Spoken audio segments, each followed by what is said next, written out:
What I personally would have liked to have seen in a BioShock game is sort of a broader range of enemies. And I think in BioShock Infinite, we really want to have a sort of a class of enemies that had a sort of a more imaginative range of powers. And we came up with this concept called the heavy hitters, who are enemies that are sort of used to not just be more powerful, but also to augment the abilities of the more traditional BioShock enemies. You're going to come across them in certain areas of the game, and they're going to provide a really unique challenge. Red is the price of liberty. You know, we wanted an AI that really expressed sort of the very sort of clear system of beliefs that founders have, and a heavy hitter that would sort of represent that.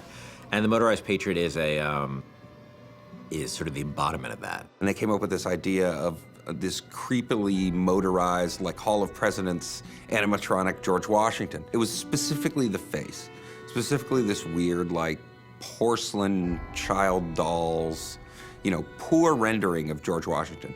That kind of clinched it. Everybody saw it and said, okay, we can roll with that. It's one of those rare moments where you kind of all come together and you realize, okay, this is going to work. We're all on the same page here. Let's just move forward with what we got. I can use a turret! Booker, the gear!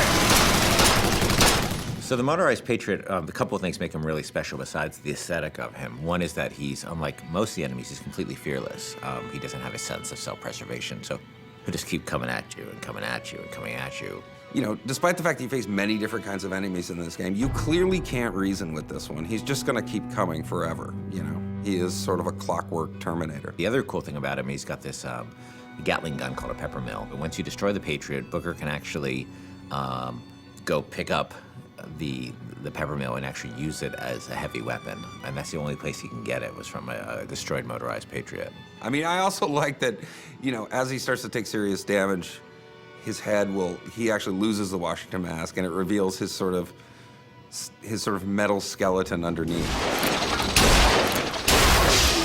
The thing I like most about this guy is that I think he's pretty readable as what he does. You know, he's a fairly simple guy. He's not a Swiss Army knife. He's a guy with a big gun, and I think that reads pretty well. He's got this incredible sense of heaviness. He's relentless, and just hearing sort of the things he's saying is both funny and kind of terrifying. But he's, you know, a deadly, deadly enemy.